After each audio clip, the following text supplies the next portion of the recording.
Hey and welcome to my channel. My name is Julian. My channel is all about making you crypto fit. That means we discuss all the wonderful things around blockchain, decentralization, cryptocurrencies, and so on. Most of it is Bitcoin, Ethereum, the larger coins.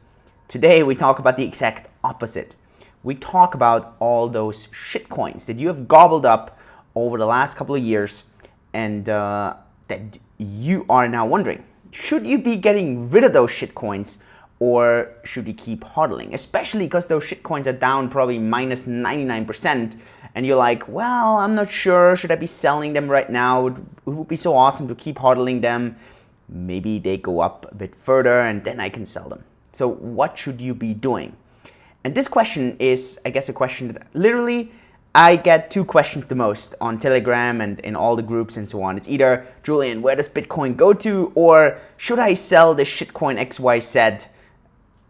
And yeah, I've made enough videos on what my predictions were for this year. So far, it's been pretty spot on. My prediction was $8,000. But so let's discuss a couple of the shitcoins. And I guess we all have this discussion. For me, for example, I had all these tokens from my past company. And my question was, should I keep holding them? I think they're all shit now. Or should I sell them? And obviously, personal opinion. But so what should you be doing? And when should you be doing this? Now, the problem that we have there, and that's where it gets very relevant, is something called a sunk cost fallacy. Now, the sunk cost fallacy says that the longer you're in something, the more committed you are with something, the harder it is for you to kind of turn around because you're so into it. And we see this all over the place. Here's the funny thing. We see this with individuals, you and me. We see this with governments. We see this with companies. Why do you think companies, governments, waste so much money on certain projects where everyone from the outside knows this project is just shit? But the government keeps sticking to it. The government doesn't abort. The government keeps going with it. Yeah, it is because it's the government, but it is the sunk cost fallacy. It is that because in the past you've been committing to something, you are more unlikely to change direction going forward. One of the easiest ways to see this in is poker. And I love playing poker with people who have this sunk cost fallacy. I think poker is one of the most powerful ways to get rid of this sunk cost fallacy, at least in poker. And then hopefully you can translate that into other areas in life. Now, how does this work in poker?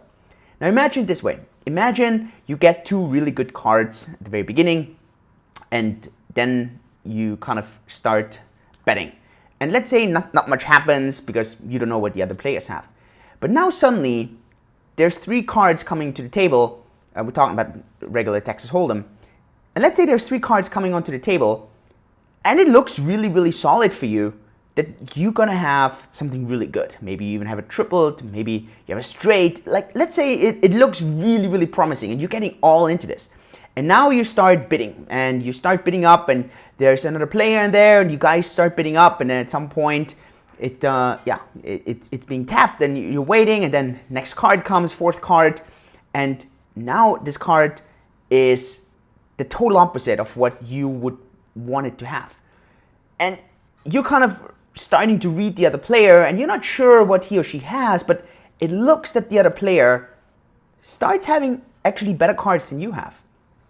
Well, but you already bet, so there's already money from you in there. And now you're like, man, I'm not gonna get out now. If I get out now, I lose the $1,000 that I just bet in there from the round before. Like, I'm not gonna get out now. Yeah, I'm not sure if I'm winning right now, but man, I'm not gonna lose those $1,000. Sure, so you go in and you put more money in, another $500. And the other player is super happy because he starts to bid you up, and you put another $500 in. Great, and at some point it's being tapped. And then the fifth card. And so now it's the fifth card, and the fifth card looks even more dramatic. Like, you got nothing. You're pretty much squashed. Like, you know you don't have much. You're probably gonna lose this round. You know this. Deep inside, you know it. But hey, man, I've put in $2,000 already. I'm not gonna get out now. This is ridiculous. Like, I'm not gonna just drop out now. This is stupid. I need to stick in there. And you start bidding up.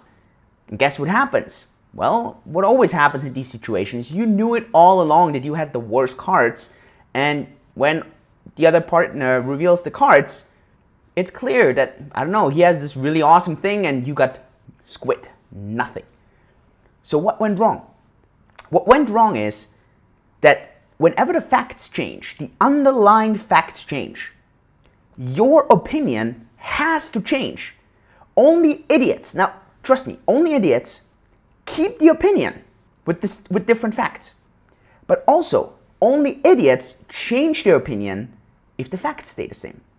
Now, this is where it gets really, really, really important, and this is very difficult. So whenever you have different facts, you need to change your opinion. Now, why is this so difficult for us? Because us humans, we love to stay consistent. Now, it is important to stay consistent when the facts stay the same. Then your opinion should stay the same, otherwise you're just a flag in the wind. You need to change your opinion when the facts change, otherwise you're a total idiot and you're a loser. Very difficult for people to distinguish the two. People change their opinion, it's not so relevant if they change their opinion. It's about why did they change it? Did the facts change? If yes, great, they changed their opinion. If the facts didn't change, why did you change your opinion? Now, an easy way to do this in cryptocurrencies, see it from a different angle. Imagine it this way, look at your portfolio, and in order to blank out, just blank out the past, calculate your entire portfolio into dollars right now, or whatever fiat currency you calculate into euros, pounds, Swiss francs, Sing dollars, whatever it is. Just translate it over. And so let's imagine you have $10,000. Ask yourself this question. How would you distribute those $10,000 right now if I gave you fresh $10,000 in crypto? And you can let me know in the chat, you can let me know in the comments. If I gave you fresh $10,000 and you can invest them as you wish, where would you put them in? And this is exactly the distribution that you should put your shitcoins into. Now, if you're completely committed to your shitcoins, you're like, man, those shitcoins, they're like really awesome. And I would buy those, like they are really, really promising. I believe in them, not because you are down minus 99%, but because, man, you really believe in the project. Then you should probably keep them. But the problem is you need to have a very neutral opinion. Don't have the burden of the past. The most dangerous thing is the sunk cost fallacy whenever we're investing. And the crazy thing is we see this over and over. It's not only in poker, we see this with startups. Man, how often have I seen angels who have thrown bad money after good money? How often does this happen? Good money comes in at the beginning, a startup looks promising, a startup goes down, and the angel starts investing bad money after good money. Unbelievable. How often? When the facts change, your opinion has to change. Another very, very key thing in this entire story is you need to have a neutral opinion. So if you got $10,000 fresh, no history, how would you invest them right now? And that's the key thing. And look, and that's, for example, why I sold all my tokens from my past company in April. All of them. And hey, if you want to buy my 10x tokens, I'm happy to sell them to you. Why? Well, because if the facts change, my opinions change. And I'm trading everything in as if, let's say I have a fresh $10,000. That's how I'm setting it up. And that's the really key thing that you have to do in your mind. This is the important part. And that's the rule of thumb. And then it gets very, very easy to get rid of your shitcoins. Now, I know you're going to tell me, but what if my shitcoin goes up? Yeah, so what? You're just looking at your shitcoin because you're owning it. You owned it all the way down. Warren Buffett's rule in investing, very key, is you don't have to make the money the same way that you lost it. You can make it in a different way. And the only way you're going to do it is if you can be independent, if you can let go of the past, if you don't have a sunk cost fallacy. Believe me, this is the key thing in investing. If you don't want to be shackled to bad investing decisions, you need to get rid of that. Then you just have to say, you know what? Fuck it. I lost so much money in this, who cares? But now it's a fresh slate, clean slate, let's get started. I'm switching them all over. Or hey, I'm really committed. That's very interesting. So let me know, what would you do with fresh $10,000 right now? Where would you put them in? And then let me know, where is your shitcoin bag in right now? And why are you not getting rid of it? Let me know. Let me know in the comments. Let me know wherever. Would be very interesting to hear. With this, I'll see you at the next video. I hope you subscribe, like me on Twitter, follow me, subscribe on Instagram, Facebook, podcast if you're listening to this by audio, and I'll see you at the next video. Thanks so much. Yours truly, Julian. Bye.